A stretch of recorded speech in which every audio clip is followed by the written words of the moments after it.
નમસ્કાર વિદ્યાર્થી મિત્રો, ચેનલનું નામ છે વંદે સંસ્કૃતમ. હું પાઠક હિરેન આપ સૌનું ચેનલમાં સ્વાગત કરું છું. આજના આ વિડીયોમાં આપણે 9મા ધોરણના સંસ્કૃત વિષયનો 14મા પાઠનો અભ્યાસ કરીશું, જેનું નામ છે હનુમદ વર્ણિત રામ વૃત્તાંત. હનુમદ વર્ણિત અર્થાત વર્ણવાયેલું, તો હનુમાન વડે વર્ણવાયેલું રામ વૃત્તાંત, રામનો વૃત્તાંત અથવા તો રામની કથા. પ્રસ્તુત પાઠમાં હનુમાનજી જ્યારે માતા સીતા પાસે જાય છે, સીતાજીને રાવણ અપહરણ કરીને લઈ ગયો છે અને અશોક વાટિકા નામના એક બગીચામાં રાખેલા છે, અને હનુમાનજી તેની શોધ કરતાં કરતાં સમુદ્રને પાર કરી અને માતા સીતા પાસે જાય છે, અને જે રામની કથા એને કહે છે, રામનો જે વૃત્તાંત કહે છે, એ આ પાઠમાં વિષય વસ્તુ તરીકે આપેલો છે. સૌપ્રથમ આ પાઠ કેમાંથી લેવામાં આવ્યો છે એ સંદર્ભ ગ્રંથનો પરિચય આપે છે. સંસ્કૃત સાહિત્યમાં વાલ્મીકી આદિ કવિ છે. વાલ્મીકી ઋષિ છે એ સૃષ્ટિ ઉપરના સૌથી પહેલા કવિ માનવામાં આવે છે, કારણ કે સૃષ્ટિ ઉપરના લૌકિક શ્લોકની સૌ પ્રથમ રચના એણે કરી છે. એની પાછળની કથા પણ છે કે જ્યારે એ સાયંકાલે સાંજના સમયે એ જ્યારે નદીએ સ્નાન કરવા જતા હતા, ત્યારે ક્રોંચ નામના એક પક્ષીને એક પારધીએ મારી નાખ્યું, એક શિકારીએ ક્રોંચ પક્ષીને મારી નાખ્યું. તો અન્ય જે ક્રોંચ પક્ષી છે, યુગલમાનું જે બીજું ક્રોંચ પક્ષી છે, એની પાછળ વિલાપ કરે છે. તો આ જોઈ અને વાલ્મીકી ઋષિ છે એનું હૃદય દ્રવી જાય છે, દુઃખ થાય છે, અને એના મોઢામાંથી એક શોક નીકળી જાય છે, શાપ નીકળે છે. પેલા પારધીને સંબોધીને કહે છે, મા નિષાદ પ્રતિષ્ઠાત્વ મગમઃ શાશ્વતી સમા યત ક્રોંચ મિથુનાદેકમ અવધિ કામ મોહિતમ. તો સૃષ્ટિ ઉપરનો આ સૌથી પહેલો લૌકિક શ્લોક છે, એટલા માટે વાલ્મીકી ઋષિ છે એને આદિ કવિ કહેવામાં આવે છે, સૃષ્ટિ ઉપરના સૌથી પહેલા કવિ. તો સંસ્કૃત સાહિત્યમાં વાલ્મીકી છે આદિ કવિ તરીકે પ્રખ્યાત છે. સંસ્કૃત સાહિત્યમાં વ્યાપક રીતે વપરાયેલા અને આજે પણ વપરાતા અનુષ્ટુપ છંદના તેઓ આવિષ્કર્તા છે. આવિષ્કર્તા અર્થાત શોધકર્તા. તો જે હમણાં આપણે શ્લોક જોયો, મા નિષાદ પ્રતિષ્ઠાત્વ, એ શ્લોક છે અનુષ્ટુપ છંદમાં છે. છંદ એટલે શું? તો શ્લોકનું જે બંધારણ હોય એને છંદ કહેવામાં આવે. શ્લોકના જે અક્ષરના અથવા તો માત્રાઓના જે નિયમો દર્શાવતો સિદ્ધાંત હોય એ છંદ તરીકે ઓળખાય છે. તો હા, અનુષ્ટુપ છંદમાં આ સૌથી પહેલો શ્લોક સૃષ્ટિ ઉપર એની રચના થઈ છે. તો અત્યારે જે વ્યાપક રીતે જેનો પ્રયોગ થાય છે, મોટા ભાગનું સાહિત્ય છે સંસ્કૃત સાહિત્યનું, એ અનુષ્ટુપ છંદમાં રચાયેલું છે. તો પહેલાંના સમયમાં પણ એનો ખૂબ જ વ્યાપક ઉપયોગ થતો હતો, અને હાલમાં પણ આજે પણ આ અનુષ્ટુપ છંદનો ખૂબ જ વધારે પ્રયોગ થાય છે. તો આ અનુષ્ટુપ છંદ છે એનો આવિષ્કાર વાલ્મીકી ઋષિએ કરેલો છે. આમ તો અનુષ્ટુપ છંદ વેદોમાં તો હતો જ, પણ લૌકિક સાહિત્યમાં પ્રથમ પ્રયોગ વાલ્મીકી ઋષિએ કર્યો છે એવું મનાય છે. તેમણે રચેલું રામાયણમ એમના આદિ કવિ હોવાના કારણે સંસ્કૃતનું આદિ કાવ્ય છે. રામાયણ છે સૃષ્ટિ ઉપર આદિ કાવ્ય તરીકે પ્રસિદ્ધ છે. આદિ કાવ્ય શા માટે? સૌથી પહેલું કાવ્ય છે એટલા માટે રામાયણને આદિ કાવ્ય કહેવામાં આવે છે. વાલ્મીકી ઋષિ છે આદિ કવિ છે, તો એણે રચેલું કાવ્ય પણ આદિ કાવ્ય. અને વાલ્મીકી ઋષિ છે એટલા માટે એને આર્ષ કાવ્ય કહેવાય. રામાયણ છે કેવું કાવ્ય કહેવાય? એક તો આદિ કાવ્ય પણ છે અને આર્ષ કાવ્ય પણ છે. ઋષિ સંબંધિત જે બાબતો હોય એને આર્ષ કહેવામાં આવે છે. જેવી રીતે ઋષિનું વાક્ય હોય તો આર્ષ વાક્ય, ઋષિનો આશ્રમ હોય તો આર્ષ આશ્રમ. તો એવી જ રીતે ઋષિનું કાવ્ય છે, ઋષિએ રચેલું કાવ્ય છે, એટલા માટે રામાયણને આર્ષ કાવ્ય પણ કહેવામાં આવે છે. આ રામાયણમાં 7 કાંડ છે. કાંડ અર્થાત વિભાગ. જેવી રીતે ગીતાજીમાં અધ્યાય છે, મહાભારતમાં પર્વ છે, એવી જ રીતે રામાયણના જે અલગ અલગ 7 વિભાગ છે એ વિભાગને કાંડ એવું નામ આપવામાં આવ્યું છે. તો રામાયણ છે એમાં 7 વિભાગ છે, એટલા માટે 7 કાંડ છે. જો રામાયણ છે આપણો ધર્મગ્રંથ છે, તો એના વિશેની સંપૂર્ણ માહિતી આપણે હોવી જોઈએ.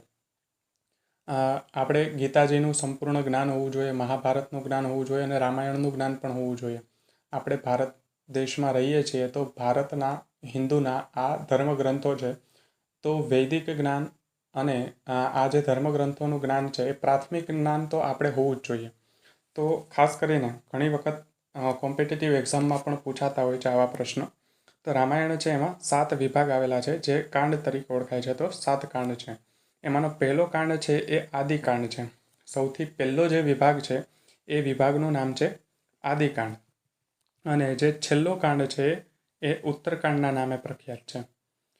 આ જ્યારે રામ ભગવાનના જન્મની પહેલાંની જે કથા છે એ આદિકાંડથી શરૂ થાય છે. અને જ્યારે રામ ભગવાન છે એ સ્વધામ પધારે છે એ બધી કથા છે ઉત્તરકાંડમાં વર્ણવેલી છે.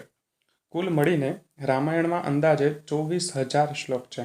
રામાયણના 7 કાંડના જો શ્લોકોનો સરવાળો કરવામાં આવે તો 24,000 જેટલા શ્લોક થાય છે. જ્યારે મહાભારતમાં કેટલા શ્લોક છે? 1,00,000 શ્લોક છે. રામાયણમાં 24,000 શ્લોક છે. આ કારણે આને ચતુર્વિંશતિ સાહસ્ત્રી સંહિતા પણ કહે છે. આમાં 24,000 શ્લોક હોવાના કારણે રામાયણને કયા બીજા નામથી ઓળખવામાં આવે? ચતુર્વિંશતિ સાહસ્ત્રી સંહિતા. ચતુર્વિંશતિ અર્થાત 24, સહસ્ત્ર એટલે કે 1000. તો 24,000 શ્લોકો જેનામાં છે, જે 24,000 શ્લોકોનો સંગ્રહ છે, એટલા માટે એને સંહિતા કહેવામાં આવે. સંહિતા અર્થાત સંગ્રહ, સમૂહ. તો 24,000 શ્લોકોનો જ્યાં સમૂહ છે ચતુર્વિંશતિ સાહસ્ત્રી સંહિતા. તો આપણે રામાયણના 3 નામ જે વિશેષ આપણે પ્રયોજીએ છીએ એ જોયા છે. એક તો ચતુર્વિંશતિ સાહસ્ત્રી સંહિતા પણ કહેવામાં આવે છે. ત્યારબાદ એને આર્ષ કાવ્ય પણ કહેવામાં આવે છે. આદિ કાવ્ય પણ કહેવામાં આવે છે. કોને કહેવામાં આવે? રામાયણને. તો રામાયણ છે આદિ કાવ્ય પણ છે, આર્ષ કાવ્ય પણ છે અને ચતુર્વિંશતિ સાહસ્ત્રી સંહિતા પણ છે. પ્રાચીન સમયમાં જ્યારે બધા ગ્રંથો હાથથી લખવામાં આવતા હતા ત્યારે આ રામાયણ નામનો ગ્રંથ પણ અનેક લિપિઓમાં હાથથી લખાતો રહ્યો છે. પહેલાંના સમયમાં કાગળ અને પેન હતા નહીં. ત્યારે કોઈ પત્ર હોય અર્થાત વૃક્ષનું મોટું પાંદ હોય, પર્ણ હોય, એના ઉપર લખવામાં આવતું. ત્યારબાદ ધીમે ધીમે આગળ જતાં લાકડા હોય એના ઉપર, લાકડાની જે પટ્ટી હોય એના ઉપર અક્ષરો કોતરી અને લખવામાં આવતા હતા. પછી ગ્રંથ વગેરે હસ્તલિખિત ગ્રંથો હતા હાથથી. ત્યારે છાપકામ થતું નહીં, પ્રેસ નહોતા એ વખતે, ત્યારે હાથથી લખી અને ગ્રંથો તૈયાર કરવામાં આવતા હતા. ત્યારે આ રામાયણ નામનો જે ગ્રંથ છે જે સુપ્રખ્યાત છે, વાલ્મીકી ઋષિએ લખેલો છે, તો એ રામાયણ નામનો ગ્રંથ અનેક લિપિઓમાં હાથથી લખાતો રહ્યો છે. લિપિ અર્થાત શું? પદ્ધતિ. આપણે જ્યારે 20મો પાઠનો અભ્યાસ કરીશું ત્યારે લિપિ વિશે વિશેષ પ્રકાશ પાડવામાં આવશે. અને અત્યારે પણ જો તમારી જિજ્ઞાસાને સંતોષવા માટે 20મા પાઠમાં એક એવો ઇમેજ આપેલી છે, ફોટો આપેલો છે, જેમાં લિપિઓનું જ્ઞાન આપેલું છે. અલગ અલગ લિપિ કઈ રીતે લખી શકાય. તો વિડીયોને સ્ટોપ કરી વચ્ચે પુશ કરી અને જો જિજ્ઞાસાને સંતોષવા માટે તમે 20મા પાઠમાં એ લિપિ જોઈ શકો છો કે એમાં પણ રામાયણ શબ્દ અલગ અલગ રીતે લખેલા છે. દેવનાગરી લિપિમાં કઈ રીતે લખાય, અન્ય લિપિઓમાં કઈ રીતે લખાય. તો અલગ અલગ લિપિમાં આ રામાયણ નામનો ગ્રંથ છે લખાતો રહ્યો છે. દેશ વિદેશમાંથી આવતા અનેક હસ્તલિખિત ગ્રંથો ભેગા કરી તે ઉપરથી રામાયણનું એક સંસ્કરણ પ્રાચ્ય વિદ્યા મંદિર, મહારાજા સયાજીરાવ યુનિવર્સિટી વડોદરા ખાતે તૈયાર કરવામાં આવ્યું છે. હવે હાથેથી લખાયેલો છે તો કોઈ લખનાર વ્યક્તિ કદાચ કંઈ ભૂલ કરે અથવા તો કંઈ પાઠભેદ હોય તો એના કારણે અમુક શ્લોકો છે એમાં થોડા પાઠભેદ જોવા મળતા હતા, અમુક થોડા ઘણા તફાવત જોવા મળતા હતા.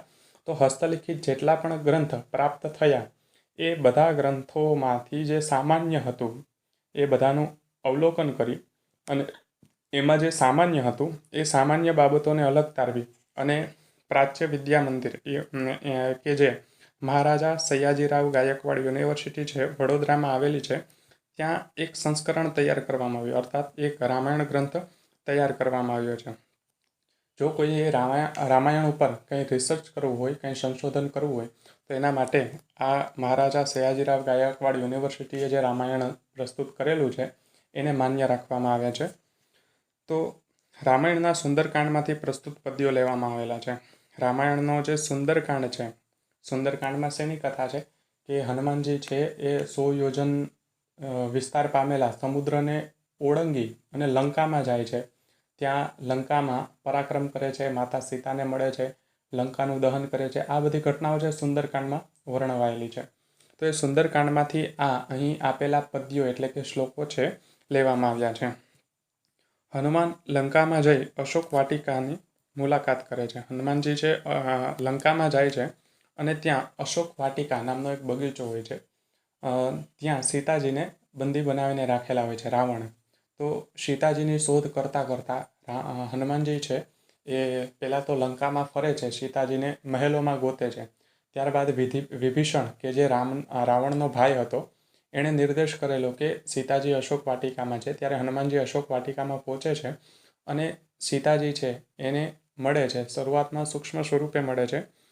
એ સમયે એ પોતાનો પરિચય કઈ રીતે આપે છે. આ સમયે રામના દૂત તરીકે ગયેલા હનુમાન માતા સીતાને પોતાના ઉપર વિશ્વાસ બેસે એ માટે રામની વીંટી આપે છે. હવે જ્યારે સીતાજી છે અશોક વાટિકામાં છે, હનુમાનજી છે એ પોતાને રામનો દૂત બતાવે છે, પોતાનો પરિચય આપે છે રામના દૂત તરીકે. હવે રાવણ છે ખૂબ જ માયાવી હતો. એ પોતાની માયાથી ગમે એવું રૂપ ધારણ કરી શકતો. તો કદાચ સીતાજીને છેતરવા માટે એ રામના દૂતનું કોઈ રૂપ લઈને આવ્યો હોય એવી આશંકા કદાચ સીતાજીને હોય. તો હનુમાનજી ઉપર વિશ્વાસ બેસે એટલા માટે એ હનુમાનજી છે રામ ભગવાનની એક વીંટી એને આપે છે, જે રામ ભગવાને એને પોતાના સંકેત રૂપે આપેલી હોય છે. કારણ કે હનુમાનજી અને સીતાજી પહેલાં ક્યારેય મળેલા નથી, પ્રથમ વખત લંકામાં મળે છે. રામ ભગવાન અને હનુમાનજીનો ભેટો ક્યારે થયો હતો? કિષ્કિંધા કાંડમાં, જ્યારે રાવણ માતા સીતાનું અપહરણ કરી ગયો. ત્યારબાદ રામ ભગવાને જ્યારે વનમાં ભટકતા હતા, સીતાજીની શોધ કરતા હતા, એવા સમયે હનુમાનજી સાથે એનો મિલાપ થયો હતો અને સુગ્રીવ કે જે વાનરોનો રાજા હતો એની સાથે એ પ્રકારે વાતચીત થઈ હતી કે બંને એકબીજાના કાર્યમાં મદદ કરવાની. તો ત્યારે હનુમાનજી છે રામ ભગવાનને મળેલા અને ત્યારબાદ એ સીતાજી છે એને મળે છે. અર્થાત સીતાજી અને હનુમાનજી લંકામાં પહેલી વખત મળે છે. તો માતા સીતાને હનુમાનજી ઉપર વિશ્વાસ આવે એટલા માટે રામ ભગવાનની એ સંકેત રૂપે જે વીંટી હોય છે એ વીંટી માતા સીતાને આપે છે. અને રામના જીવનની અત્યાર સુધીની તમામ ઘટનાઓનું સંક્ષેપમાં વર્ણન કરે છે. રામના જન્મથી લઈ અને અત્યાર સુધીની જે કોઈ પણ ઘટનાઓ બની છે એને એકદમ ટૂંકામાં એ વર્ણવે છે, સીતાજીને સંભળાવે છે, જેથી કરીને સીતાજીને વિશ્વાસ આવે કે ખરેખર આ રામનો દૂત છે. એ દરમિયાન હનુમાને રામના ગુણોને પણ વર્ણવ્યા છે. એ સમયે રામ ભગવાનમાં જે શ્રેષ્ઠ ગુણો છે, રામ ભગવાનને પુરુષોત્તમ તરીકે ઓળખાવવામાં આવે છે, મર્યાદા પુરુષોત્તમ શ્રી રામ. તો પુરુષોમાં જે ઉત્તમ છે એ શેના કારણે? એના ગુણોના કારણે. તો એના જે ગુણો હતા, ભગવાન રામના જે ગુણો હતા, એનું પણ સુંદર આલેખન અહીં હનુમાનજીના મુખેથી વાલ્મીકીએ કરાવ્યું છે. આ ગુણોને કારણે રામ મહાન છે એ વાત ધ્યાનમાં રાખી આપણામાં પણ આવા ગુણો હોવા જોઈએ, તો જ આપણે મહાન થઈ શકીશું. એ હકીકત આ પાઠમાંથી શીખવાની છે. આ ઉત્તમ ગુણોના કારણે ભગવાન રામ છે એ મર્યાદા પુરુષોત્તમ તરીકે ઓળખાયા છે. તો આપણે ભગવાન રામની તોલે તો ન જ આવીએ, છતાં પણ આપણે આપણા વ્યક્તિત્વને જો શ્રેષ્ઠ બનાવવું હોય, જો આપણા વ્યક્તિત્વને અસરકારક બનાવવું હોય, તો આવા સદ્ગુણો આપણે આપણા જીવનમાં ઉતારવા જોઈએ. એ બોધ પણ આપણે આ પાઠમાંથી લઈ શકીએ છીએ. તો ચાલો શરૂ કરીએ આ પાઠનો અભ્યાસ. સૌ પ્રથમ પહેલા શ્લોકનું ઉચ્ચારણ જોઈએ. રાજા દશરથો નામ રથકુંજર વાજેમાન પુણ્યશીલો મહાકીર્તિ રુજુરાસેન મહાયશા. હવે આ પહેલો શ્લોક છે એમાં માત્ર એટલું જ કહેવામાં આવ્યું છે કે દશરથ નામના એક રાજા હતા. કેવા હતા એના અલગ અલગ વિશેષણો આપ્યા છે. અર્થ માત્ર એટલો જ છે કે દશરથ નામના એક રાજા હતા. હવે કેવા હતા એના અલગ અલગ વિશેષણો આપેલા છે. દશરથો નામ રાજા, દશરથો અર્થાત દશરથ નામના, નામ અર્થાત નામના, અને રાજા એટલે કે રાજા, દશરથ નામના રાજા હતા. કેવા હતા એના અલગ અલગ વિશેષણો. એમાંનું પહેલું વિશેષણ રથ કુંજર વાજીમાન. રથ અર્થાત રથ, કુંજર, કુંજર અર્થાત હાથી, અને વાજી, વાજી અર્થાત ઘોડો. તો રથ, હાથી અને ઘોડાવાળા હતા. જે શબ્દની પાછળ માન પ્રત્યય લાગે એ યુક્ત અથવા તો વાળો એવો અર્થ થાય. જેવી રીતે શક્તિમાન તો શક્તિવાળો, બુદ્ધિમાન તો બુદ્ધિવાળો, એ જ રીતે અહીંયા વાજીમાન તો ઘોડાવાળો. તો રથ કુંજર વાજીમાન. રથ એટલે કે રથ, કુંજર એટલે કે હાથી, અને વાજી એટલે કે ઘોડો. તો રથ કુંજર વાજીમાન અર્થાત રથવાળા હતા, ઘોડાવાળા હતા અને હાથીઓવાળા હતા. ત્યારબાદ બીજું વિશેષણ કેવા હતા? પુણ્યશીલ, શીલ એટલે કે સ્વભાવ, તો પુણ્યશીલ અર્થાત પુણ્ય કરવાનો જેનો સ્વભાવ છે એવા. અહીં પણ બહુવ્રીહી સમાસ છે. દશરથ રાજાનો સ્વભાવ કેવો હતો? હંમેશા પુણ્ય કરવાનો, ક્યારેય કોઈનું અહિત કરતા નહીં, એટલા માટે એને પુણ્યશીલ એવું કહેવામાં આવ્યું છે. તો દશરથ નામના રાજા છે રથ, હાથી અને ઘોડાવાળા હતા, પુણ્ય કરવાના સ્વભાવવાળા હતા. મહાકીર્તિ, મહાકીર્તિ અર્થાત ખૂબ જ કીર્તિમાન, જેની મોટી કીર્તિ છે એવા. રુજુ, રુજુ અર્થાત સરળ. આસિત એટલે કે હતા, અને મહાયશા, મહાન યશવાળા. તો દશરથ નામના રાજા છે એના અલગ અલગ વિશેષણ આપ્યા છે. પહેલું વિશેષણ છે રથ, હાથી અને ઘોડાવાળા. બીજું વિશેષણ પુણ્ય કરવાના સ્વભાવવાળા. ત્રીજું વિશેષણ મહાન કીર્તિવાળા. ચોથું વિશેષણ રુજુ અર્થાત સરળ, જેનો સ્વભાવ સરળ છે એવા. અને પાંચમું વિશેષણ મહાન યશવાળા. અહીં શબ્દ આપેલો છે રુજુ રાસીન મહાયશા. સંધિ છૂટી પાડશું ત્યારે રુજુ આસિત મહાયશા. આસિત એટલે કે હતા.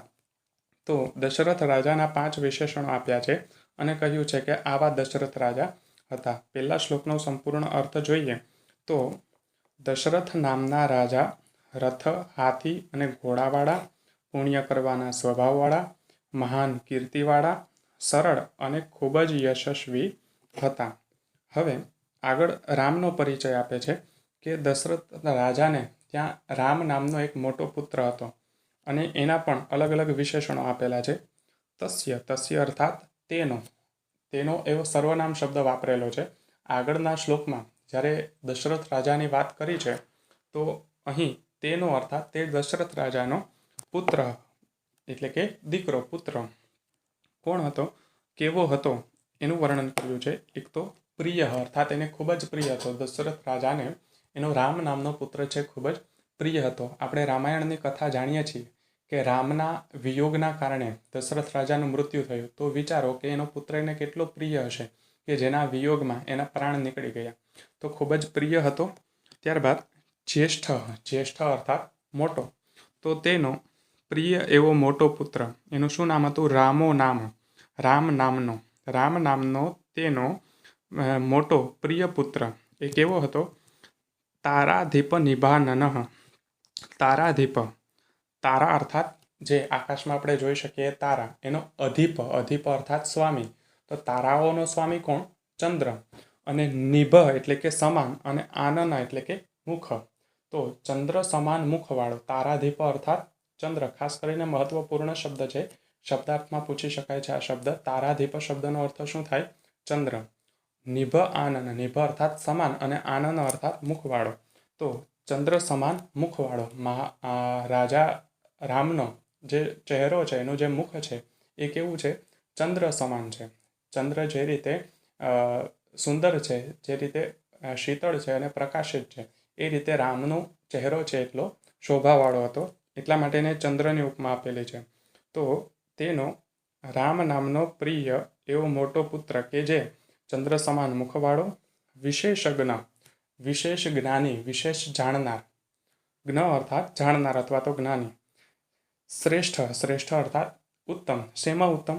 સર્વ ધનુષ્મતામ. સર્વ અર્થાત બધા જ, અને ધનુષ્મતામ અર્થાત ધનુષ્યધારીઓમાં. તો બધા જ ધનુષ્યધારીઓમાં શ્રેષ્ઠ અને ચંદ્ર સમાન મુખવાળો અને વિશેષ જાણનાર તેઓ તેનો પ્રિય મોટો પુત્ર રામ નામનો હતો. અર્થાત તેનો રામ નામનો પ્રિય મોટો પુત્ર હતો. એ કેવો હતો? એના અલગ અલગ વિશેષણો આપ્યા છે. પહેલું વિશેષણ કે તારાધીપ નિભાનન, ચંદ્ર સમાન મુખવાળો. બીજું વિશેષણ વિશેષ જાણનાર, વિશેષજ્ઞ. અને ત્રીજું સર્વ ધનુષ્મતામ શ્રેષ્ઠ, બધા જ ધનુષ્યધારીઓમાં શ્રેષ્ઠ હતો. આ પણ બંને વિશેષણ જ છે કે જ્યેષ્ઠ પણ હતો અને પ્રિય પણ હતો. તો આ જે પહેલો શ્લોક છે એમાં દશરથ રાજાના 5 વિશેષણ આપ્યા છે, અને બીજો શ્લોક છે એમાં રામના 5 વિશેષણ આપ્યા છે કે રામ કેવા હતા. એક તો દશરથ રાજાને પ્રિય હતા, બધા જ ભાઈઓમાં એ મોટા હતા, ચંદ્ર સમાન મુખવાળા હતા, વિશેષ જાણનાર હતા, અને બધા જ ધનુષ્યધારીઓમાં શ્રેષ્ઠ હતા. તો બીજા શ્લોકનો અર્થ જોઈએ તો ચંદ્ર સમાન મુખવાળો, વિશેષ જાણનાર અને બધા જ ધનુષ્યધારીઓમાં શ્રેષ્ઠ એવો તેનો અર્થાત દશરથ રાજાનો પ્રિય રામ નામનો એક મોટો પુત્ર હતો. આગળનો શ્લોક જોઈએ, ત્રીજો શ્લોક. સૌ પ્રથમ તેનું ઉચ્ચારણ જોઈએ. હવે એ લોકો રઘુવંશમાં કેવા રાજાઓ જન્મે છે? દશરથ, રામ, લક્ષ્મણ, ભરત, શત્રુઘ્ન વગેરે કેવા હતા એના સ્વભાવનું અહીં વર્ણન કરેલું છે. રક્ષિતા સ્વસ્ય વૃત્તસ્ય સ્વજનસ્યાપી રક્ષિતા રક્ષિતા જીવલોકસ્ય ધર્મસ્ય ચ પરંતપઃ. હવે એનો સ્વભાવ કેવો હતી? રક્ષિતા સ્વસ્ય વૃત્તસ્ય. સ્વસ્ય અર્થાત પોતાના, વૃત્ત અર્થાત વર્તન, ચરિત્ર અથવા તો સ્વભાવ. તો પોતાના વર્તનનું, રક્ષિતા અર્થાત રક્ષણ કરનારા. તો રામ વગેરે જે ભાઈઓ હતા એ પોતાના વર્તનનું રક્ષણ કરનાર, અર્થાત પોતાનાથી ક્યારેય ખરાબ વર્તન ન થઈ જાય એવું ધ્યાન રાખવાવાળા, પોતાના વ્યવહારનું, પોતાના વર્તનનું રક્ષણ કરવાવાળા હતા. સ્વજનસ્યાપી રક્ષિતા. સ્વજનસ્યાપી સંધિ છૂટી પાડશું ત્યારે સ્વજનસ્ય પ્લસ અપી. સ્વજનસ્ય અર્થાત સ્વજનોનું, એના કુટુંબીજનોનું અથવા તો પ્રજાજનોનું, એના પ્રજા છે એ પણ એના સ્વજન જ હતા. તો સ્વજનોનું અપી અર્થાત પણ, અને રક્ષિતા અર્થાત રક્ષણ કરનારા. રક્ષિતા જીવલોકસ્ય. જીવલોકસ્ય અર્થાત જીવલોકનું, ચ એટલે કે અને, ધર્મસ્ય એટલે કે ધર્મનું, રક્ષિતા અર્થાત રક્ષણ કરનારા. તો જીવલોકનું રક્ષણ કરનાર અને ધર્મનું રક્ષણ કરનાર હતા. અને કેવા હતા? પરંતપઃ. પરમ અર્થાત અન્યને, શત્રુઓને, અને તપઃ અર્થાત તપાવનાર, શત્રુઓને પીડા આપનાર, ત્રાસ આપનાર અથવા તો દંડ આપનાર. તો અહીં રામ વગેરે રાજાઓના વિશેષણો આપ્યા છે. એક તો તે પોતાના વર્તનનું રક્ષણ કરનાર હતા, સ્વજનોનું રક્ષણ કરનાર હતા, જીવલોક અને ધર્મલોકનું રક્ષણ કરનાર હતા, અને શત્રુઓને તપાવનાર અર્થાત પીડા આપનાર હતા. ફરીથી આ શ્લોકનો અર્થ જોઈએ તો પોતાના વર્તનનું રક્ષણ કરનાર, સ્વજનોનું પણ રક્ષણ કરનાર, જીવલોક અને ધર્મલોકનું રક્ષણ કરનાર, અને શત્રુઓને પીડા આપનાર અથવા તો દંડ આપનાર હતા. રામ વગેરે. આગળનો શ્લોક જોઈએ, ચોથો. સૌપ્રથમ તેનું ઉચ્ચારણ જોઈએ. તસ્ય સત્યાભિસંધસ્ય વૃદ્ધસ્ય વચનાત પિતુઃ સભાર્ય સહ ચ ભ્રાત્રા વીરઃ પ્રવ્રજિતો વનમ. તસ્ય અર્થાત તેના, તે દશરથ રાજાના, સત્ય અભિસંધસ્ય. સત્ય અર્થાત સત્યના, અભિસંધ, અભિસંધાત અર્થાત વ્રત લેનાર, જેણે સત્યનું વ્રત લીધેલું છે કે હંમેશા સત્યનું પાલન કરવું, એવું જેણે વ્રત લીધેલું છે એને કહેવાય સત્યાભિસંધ. તો સત્યનું વ્રત લેનાર, હંમેશા રઘુવંશમાં જન્મેલા રાજાઓ છે એ સત્યનું પાલન કરતા હતા. સાચું બોલવું એને જ સત્ય ન કહેવાય. મન, કર્મ અને વચનથી સત્યનું પાલન કરવું એને કહેવાય સંપૂર્ણ સત્ય. તો આ સંપૂર્ણ સત્યનું જે પાલન કરતા હતા, આ દશરથ રાજાનું વિશેષણ છે. તસ્ય અર્થાત તે રામના, વૃદ્ધ પિતુ, વૃદ્ધ અર્થાત ઘરડા, અને પિતુ અર્થાત પિતાના. તો તેના ઘરડા પિતાના અર્થાત રામના ઘરડા પિતાના, એ રામના ઘરડા પિતા કેવા હતા? સત્યનું અભિસંધ કરનાર અર્થાત સત્યનું જે પાલન કરે છે એવા. આપણે જે તુલસીદાસ કૃત રામાયણ છે એની પ્રખ્યાત ચોપાઈ તમે બધાએ સાંભળી જ હશે. રઘુકુલ રીત સદા ચલિયાઈ, પ્રાણ જાય પણ વચન ન જાય.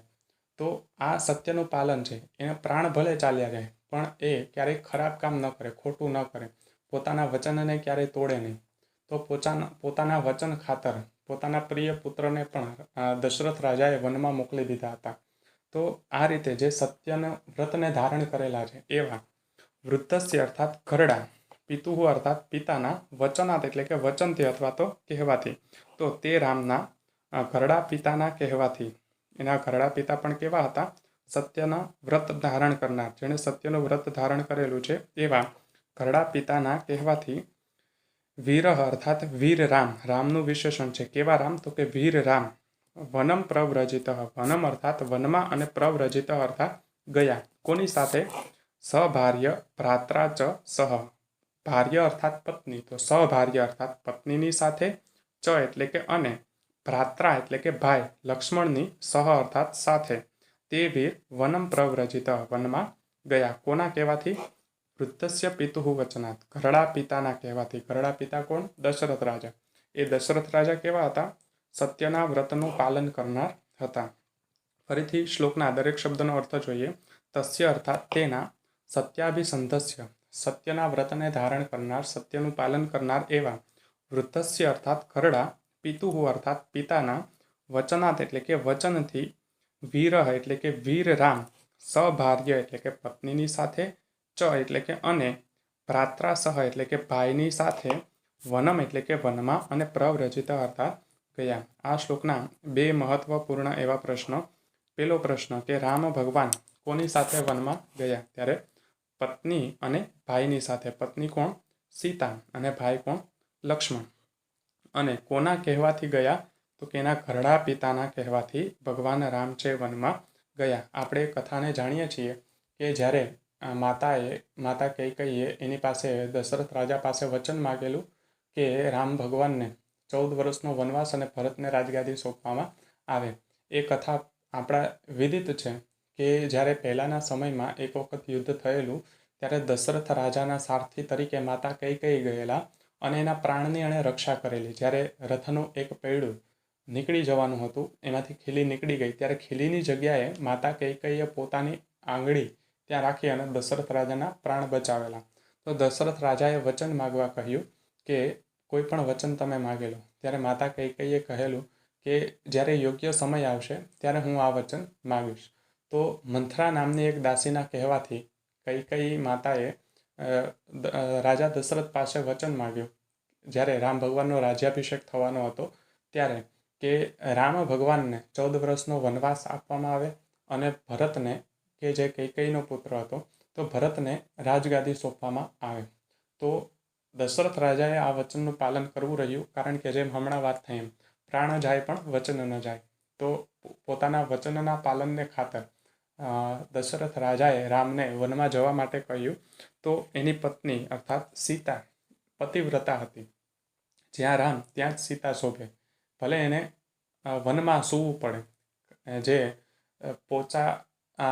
પોચી એવી પથારી ઉપર, જે સુવાળી પથારી ઉપર જે અત્યાર સુધી સૂતી છે એવી રાજકુમારી વનમાં કઈ રીતે પોતાના દિવસો પસાર કરી શકે? પણ પતિવ્રતા હતી.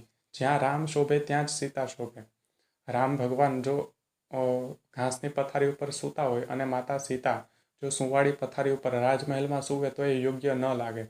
આર્ય સન્નારીઓની આ જ ખાસિયત છે કે પતિના દુઃખથી એ દુઃખી થાય, પતિ સુખી હોય તો એ પણ સુખી થાય છે. તો માતા સીતા પણ પતિવ્રતાના વ્રતના કારણે ભગવાન રામ સાથે જાય છે અને ભાઈ લક્ષ્મણ પણ રામની સેવા કરવા માટે રાજા રામની સાથે જાય છે. તો આ રીતે દશરથ રાજાના કહેવાથી, ઘરડા પિતાના કહેવાથી વીર એવા ભગવાન રામ પોતાની પત્ની અને ભાઈની સાથે વનમાં ગયા. તો આગળનો શ્લોક જોઈએ, 5મો શ્લોક. તેન તત્ર મહારણ્યે મૃગયામ પરિધાવતા રાક્ષસા નિહતા સુરા બહવઃ કામરૂપિણઃ. તો વનમાં જઈ અને ભગવાન રામે શું કર્યું એ ઘટનાઓનું અહીં વર્ણન કર્યું છે ટૂંકમાં. તેન અર્થાત તેણે, ભગવાન રામે, તત્ર એટલે કે ત્યાં, વનમાં, મહારણ્ય અર્થાત મહાન અરણ્યમાં, મહાન વનમાં, જે ખૂબ જ ગાઢ એવું વન છે એને કહેવાય મહાઅરણ્ય.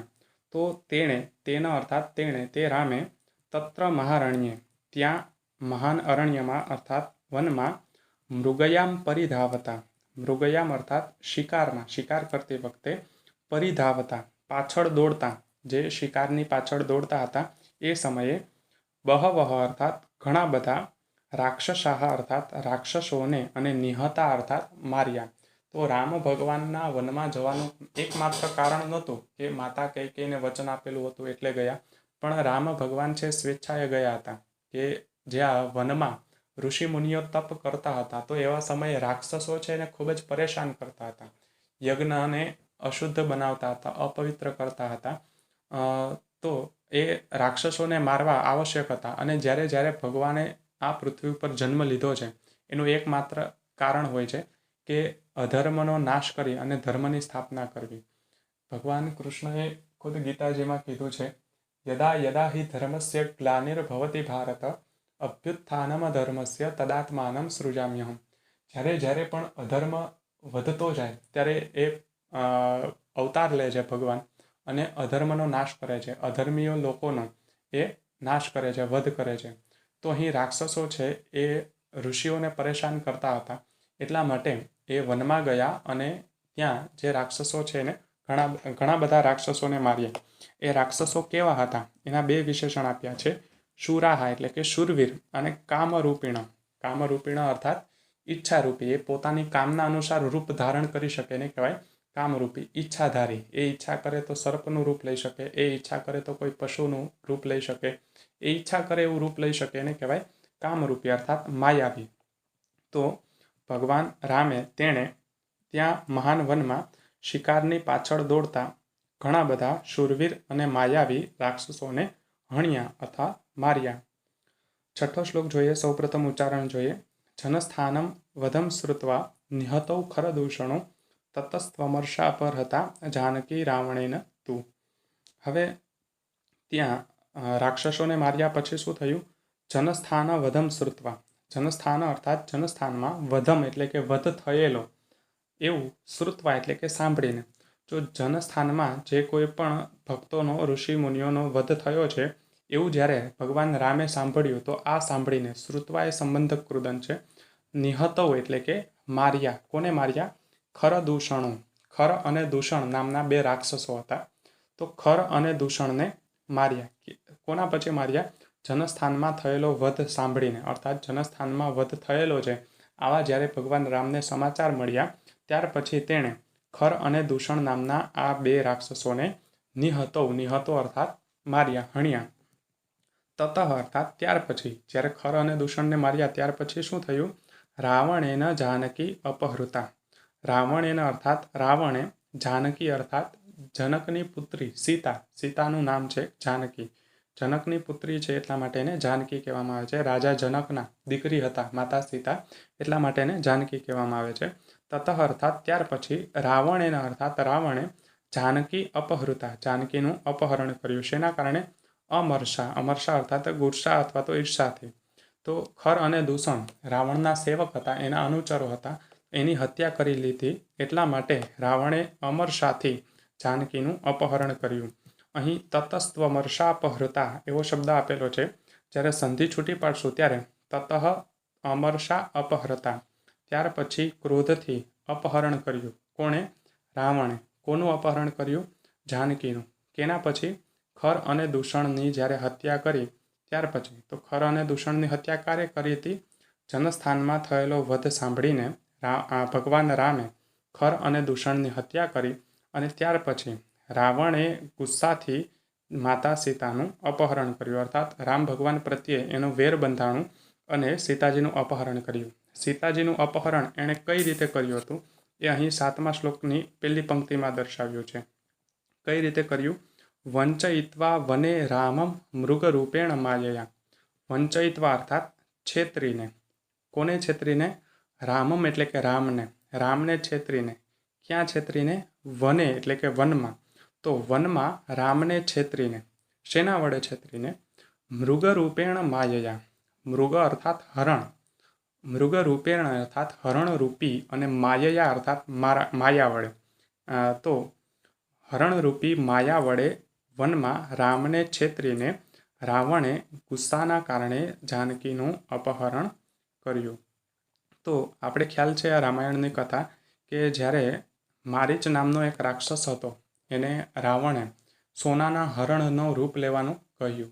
એણે સીતાજીનું અપહરણ કરવું હતું. જ્યાં સુધી લક્ષ્મણ અને રામ પર્ણકુટીમાં છે, સીતાજીની સાથે છે, ત્યાં સુધી રાવણ છે સીતાજીનું અપહરણ કરી શકે નહીં. એટલા માટે સ્ત્રીઓનો સ્વભાવ હોય છે કે સોનામાં મોહિત થઈ જાય છે.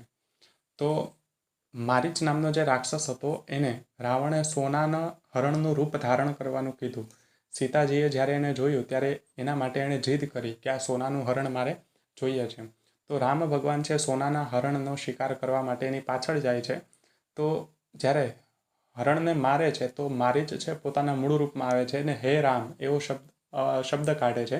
તો સીતાજીને એવું થાય કે રામ કંઈક મુશ્કેલીમાં, હે લક્ષ્મણ એવો શબ્દ કાઢે છે. તો સીતાજીને એવું થાય કે રામ કંઈક મુશ્કેલીમાં છે. તો લક્ષ્મણને એની પાસે મોકલે છે. ત્યારે લક્ષ્મણ છે પર્ણકુટીની ચારે બાજુ લક્ષ્મણ રેખા કરે છે અને એનાથી બહાર આવવાની માતા સીતાને ના પાડે છે. એ જ સમયે જેવા લક્ષ્મણજી જાય કે તરત જ રાવણ આવે છે અને સીતાજીનું અપહરણ કરીને લઈ જાય છે. આ ખૂબ જ વિસ્તારપૂર્વકની વાર્તા છે. જ્યારે સમય હશે ત્યારે આપણે એની ચર્ચા કરીશું. અત્યારે ટૂંકમાં જોઈ છે. તો હરણરૂપી માયા વડે રાવણે રામને વનમાં છેતરી અને સીતાનું અપહરણ કર્યું. ત્યાર પછી શું થયું? સ માર્ગમાણસ્તામ દેવીમ રામઃ સીતામ અનિંદિતામ. સહ અર્થાત તે એટલે કે કોણ? રામ અર્થાત રામ. તો તે રામ, કેવા રામ? માર્ગમાણ અર્થાત શોધતા. તે રામ છે શોધતા હતા. કોને શોધતા હતા? તામ દેવીમ. તામ અર્થાત તે, દેવીમ અર્થાત દેવીને. તે દેવી એટલે ક્યાં? સીતામ અર્થાત સીતાને. તો તે દેવી સીતાને, કેવી સીતા? અનિંદિતા, જેની નિંદા ન થઈ શકે એવી, જેની ક્યારેય ખરાબ વાત ન થઈ શકે એવી. કારણ કે એનામાં કોઈ એવો દોષ જ નહોતો માતા સીતામાં કે એની નિંદા થાય. તો તે રામ અનિંદિત એવી માતા સીતાને જ્યારે દેવી સીતાને જ્યારે શોધતા હતા ત્યારે શું થયું? સસાદ અર્થાત મેળવ્યો, પ્રાપ્ત થયો. કોણ? મિત્ર તરીકે પ્રાપ્ત થયો. કોણ પ્રાપ્ત થયો? સુગ્રીવમ નામ વાનરમ. સુગ્રીવ નામનો વાનર ક્યાં પ્રાપ્ત થયો? વને. તો જ્યારે ભગવાન રામ છે એ માર્ગમાણ અર્થાત શોધતા હતા. કોને શોધતા હતા? સીતાને. કેવી સીતાને? અનિંદિત એવી દેવી સીતાને. તો જ્યારે ભગવાન રામ અનિંદિત દેવી સીતાને શોધતા હતા ત્યારે વનમાં સુગ્રીવ નામના એક વાનર મિત્રને મળ્યા. આસસાદ અર્થાત મેળવ્યો, પ્રાપ્ત કર્યો અર્થાત મળ્યા. તો જ્યારે ભગવાન રામ માતા સીતાને શોધતા હતા ત્યારે સુગ્રીવ નામના એક વાનર મિત્રને મળ્યા. આમ તો એનું મિલન હનુમાનજીએ કરાવેલું હતું. ત્યારબાદ આગળ જોઈએ. તતઃ અર્થાત ત્યાર પછી, સ અર્થાત તેણે, તે રામે, વાલિનમ હત્વા. વાલિનમ અર્થાત વાલીને. વાલી એ સુગ્રીવનો ભાઈ હતો. સુગ્રીવ અને વાલી બંને સગા ભાઈઓ હતા, છતાં પણ બંને વચ્ચે વેર હતું. જે કિષ્કિંધા નામનું રાજ્ય હતું એ વાનરોનું રાજ્ય હતું અને ત્યાં બંને વચ્ચે થોડી અસમજણ ઊભી થઈ હતી. એના કારણે બંને ભાઈઓ છે વચ્ચે ઝઘડો થયો હતો. એ કથા છે, આપણે વિસ્તારથી ક્યારેક જોઈશું, અત્યારે સમયનો અભાવ છે. તો ત્યાર પછી તે રામે વાલીનમ હત્વા એટલે કે વાલીને હણીને, એ રામનું એક વિશેષણ આપ્યું છે. કેવા રામ? પરપુરંજય, અન્યના નગરને જીતનાર. પર અર્થાત અન્યના, પુર એટલે કે નગર, અને જય અર્થાત જીતનાર. તો અન્યના નગરને જીતનાર એ રામે વાલીનમ હત્વા એટલે કે વાલીને હણીને, 8મા શ્લોકનો અર્થ જોઈએ તો વનમાં તે રામે સુગ્રીવ નામના વાનર મિત્રને મળ્યા. ત્યાર પછી તે રામે, રામ અર્થાત તે રામે, કેવા રામ? પરપુરંજય, અન્યના નગરને જીતનાર એવા રામે વાલીને હણીને. અહીં વાક્ય અધૂરું રહી ગયું છે, શ્લોક પૂર્ણ થયો છે. એ વાક્ય આગળના શ્લોકમાં પૂર્ણ થશે. આયચ્છત કપિ રાજ્યમ તું સુગ્રીવાય મહાત્મને. આયચ્છત અર્થાત આપ્યું. શું આપ્યું? કપિ રાજ્યમ. કપિ અર્થાત વાનરો. તો કપિ રાજ્યમ અર્થાત વાનરોનું રાજ્ય. તો વાનરોનું રાજ્ય આપ્યું. વાલીને મારી અને વાનરોનું રાજ્ય આપ્યું. કોને આપ્યું? સુગ્રીવાય મહાત્મને. મહાત્મને અર્થાત મહાત્મા, અને સુગ્રીવાય અર્થાત સુગ્રીવને. તો વાલીને મારી અને રાજા રામે મહાત્મા સુગ્રીવને વાનરોનું રાજ્ય આપ્યું. અહીં રામાયણ ગ્રંથ છે તો એમાં મહાન એવા 3 અભિષેક આપણે જોઈ શકીએ છીએ કે રામનો પણ રાજ્યાભિષેક થાય છે, વિભીષણનો રાજ્યાભિષેક થાય છે અને સુગ્રીવનો પણ રાજ્યાભિષેક થાય છે. તો વાલીને મારી નાખ્યો ભગવાન રામે, એ બહુ સુંદર એવી રોચક ઘટના છે. વાલીનો શા માટે માર્યો હતો, બહુ સુંદર વર્ણન કર્યું છે વાલ્મીકીએ. તુલસીદાસે પણ આનું ખૂબ જ વર્ણન કર્યું છે, સારું એવું વર્ણન કર્યું છે. પણ સમયના અભાવે એ બાબતની આપણે ચર્ચા નથી કરતા. તો સુગ્રીવ નામના મહાત્માને વાલીને મારી અને ભગવાન રામે વાનરોનું રાજ્ય આપ્યું.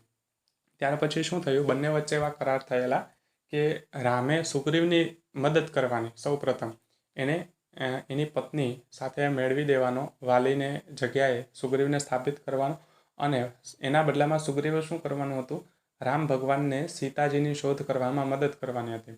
તો જ્યારે સુગ્રીવ રાજા તરીકે કિષ્કિંધા રાજ્યમાં સ્થાપિત થયો, એને રાજગાદી ઉપર બેસાડવામાં આવ્યો, ત્યારબાદ એનું જે વાનરોનું સૈન્ય હતું એ સૈન્યને દશે દિશામાં એને શોધવા મોકલી દીધું. તો સુગ્રીવેણ અભિસંધિષ્ટા, સુગ્રીવેણ અર્થાત સુગ્રીવ વડે, અભિસંધિષ્ટા અર્થાત પ્રેરાયેલા. સુગ્રીવે જેને પ્રેરણા આપી છે, સુગ્રીવે જેને આદેશ આપ્યો છે. શેનો આદેશ આપ્યો છે? માતા સીતાની શોધ કરવાનો. तो सुग्रीव वडे प्रेराયેલા एवा कामरूपिण हरयः। कामरूपिण शब्द આપણે આગળ પણ આવી ગયો છે। કામરૂપિણ શબ્દનો અર્થ શું થશે કે માયાવી, ઈચ્છા અનુસારે પોતાનું રૂપ ધારણ કરી શકે એવા। હનુમાનજી છે પણ માયાવી હતા, એ પોતાની ઈચ્છા અનુસાર પોતાના શરીરમાં વધારો ઘટાડો કરી શકતા હતા, પોતાનું કદ વધારી કે ઘટાડી શકતા હતા। તો કામરૂપી એવા અર્થાત ઈચ્છાધારી એવા હરયઃ, હરિ શબ્દનો અર્થ થાય છે એક તો વિષ્ણુ પણ થાય છે અને વાનર પણ થાય છે। તો હરયઃ અર્થાત વાનરો। તો સુગ્રીવ વડે પ્રેરણા પામેલા, સુગ્રીવ વડે આદેશ પામેલા એવા કામરૂપિણ હરયઃ, કામરૂપિણ અર્થાત માયાવી એવા અને હરયઃ અર્થાત વાનરો। અહીં આ વાક્ય અધૂરું રહી ગયું છે। 10મા શ્લોકની પહેલી પંક્તિમાં એ વાક્ય પૂર્ણ થશે। તો 9મા શ્લોકનો અર્થ જોઈએ કે આગળના શ્લોકમાં આપણે જોયું કે વાલીને હત્યા કરી ત્યાર પછી શું થયું કે મહાત્મા સુગ્રીવને વાનરોનું આ રાજ્ય આપ્યું। ત્યાર પછી સુગ્રીવ વડે પ્રેરાયેલા, સુગ્રીવે જેણે આદેશ આપેલો છે એવા કામરૂપી અર્થાત માયાવી એવા વાનરોએ શું કર્યું? દીક્ષુ સર્વાસુ તામ દેવીમ વિંચિનવંત સહસ્ત્રશ। દીક્ષુ સર્વાસુ, સર્વાસુ અર્થાત બધી જ, દીક્ષુ અર્થાત દિશાઓમાં, બધી જ દિશાઓમાં તામ દેવીમ તે દેવીને, દેવી અર્થાત માતા, તો તે માતાને અર્થાત માતા સીતાને સહસ્ત્રશ એટલે કે હજારો વાનરોનું વિશેષણ છે। કેવા વાનરો? હજારો વાનરો, સંખ્યા દર્શાવેલી છે, સંખ્યાવાચક વિશેષણ છે। તો હજારો વાનરો વિચિનવંત અર્થાત શોધતા હતા ત્યારે। તો સુગ્રીવ વડે પ્રેરાયેલા વાનરો કેટલા હતા? હજારો વાનરો હતા।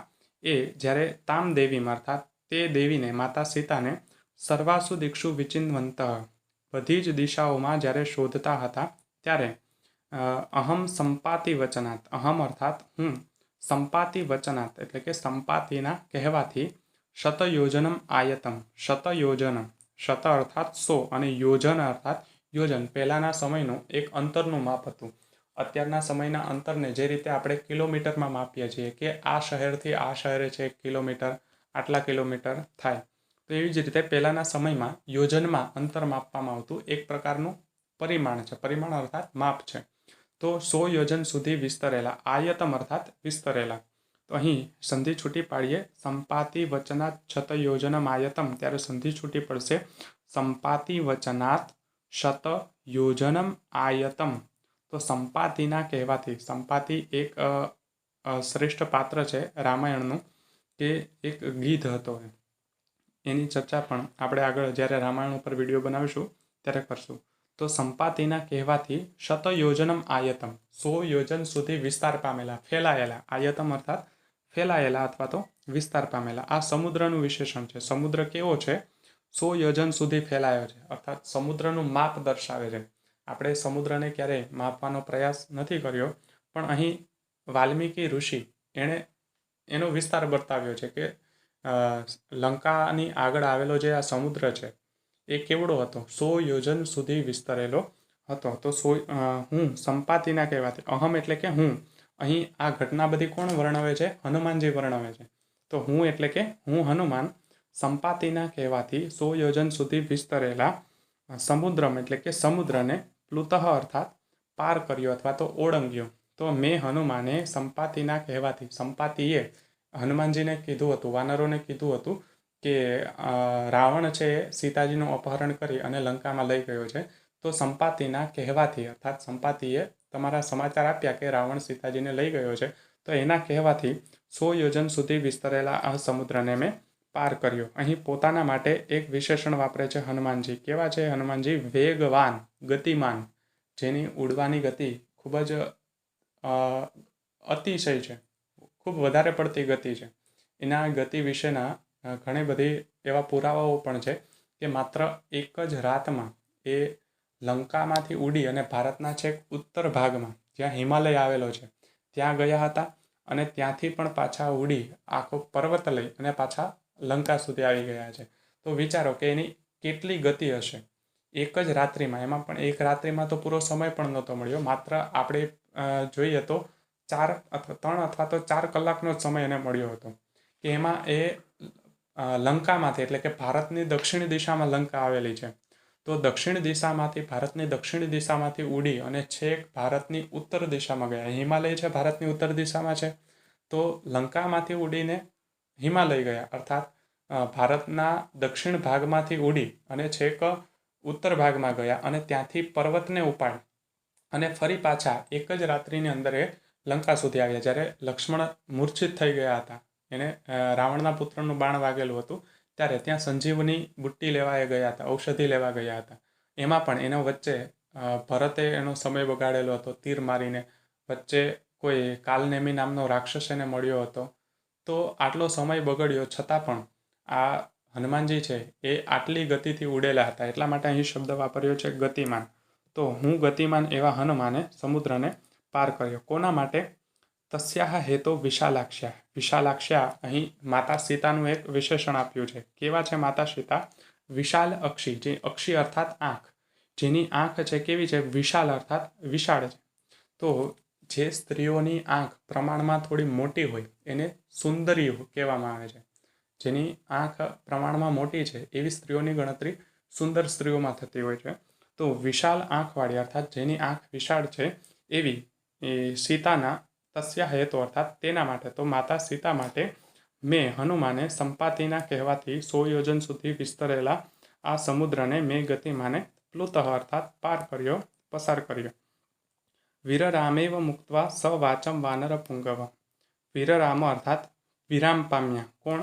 વાનર પુંગવ. પુંગવ અર્થાત શ્રેષ્ઠ. તો વાનર પુંગવ અર્થાત વાનરોમાં શ્રેષ્ઠ એવા હનુમાન એવમ ઉક્તવા. એવમ અર્થાત આવું, ઉક્તવા એટલે કે કહીને, અર્થાત આ પાઠના પહેલા શ્લોકથી લઈ અને અહીંયા સુધી, આ 11મા શ્લોકના બીજા પદ સુધી આટલું કહી અને વાનર પુંગવ અર્થાત વાનરોમાં શ્રેષ્ઠ એવા તે હનુમાન વાચમ અર્થાત વાણીથી અને વીરરામ અર્થાત વિરામ પામ્યા અથવા તો અટક્યા. અહીં શબ્દ આપેલો છે વીરરામેવ મુક્તવા. સંધિ છૂટી પાડશું ત્યારે વીરરામ એવમ ઉક્તવા.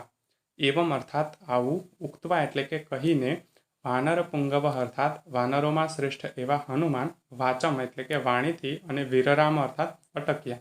સહ એ સર્વનામ શબ્દ છે, હનુમાનજી માટે વપરાયેલો છે. તો તે વાનરોમાં શ્રેષ્ઠ એવા હનુમાન એવમ ઉક્તવા એટલે કે આટલું કહીને, વાચમ વીરરામ વાણીને વિરામ આપ્યો અર્થાત અટક્યા. તો આશા રાખું છું કે આ પાઠ તમને સમજાઈ ગયો હશે. જો કોઈ પણ પ્રશ્ન હોય તો તમે કોમેન્ટમાં એ પ્રશ્ન કરી શકો છો, અથવા તો અહીં પહેલા પેજ ઉપર નંબર આપેલા છે એના ઉપર તમે મેસેજ કરી અને કોઈ પણ પ્રશ્નનું સમાધાન મેળવી શકો છો. આશા રાખું છું કે આ વિડીયો તમને પસંદ આવ્યો હશે. પસંદ આવ્યો હોય તો લાઈક કરો, તમારા મિત્રો સુધી શેર કરો, અને હજી સુધી જો ચેનલને સબસ્ક્રાઈબ ન કરી હોય તો જલ્દીથી સબસ્ક્રાઈબ કરો, બેલ આઇકનને પ્રેસ કરો અને ઓલ ઓપ્શનને સિલેક્ટ કરો, જેથી કરીને આવનારા તમામ ઉપયોગી વિડીયો સૌથી પહેલાં તમને મળતા રહે. ટૂંક સમયમાં નવા પાઠ સાથે ફરી મળીશું. જય તું સંસ્કૃતમ.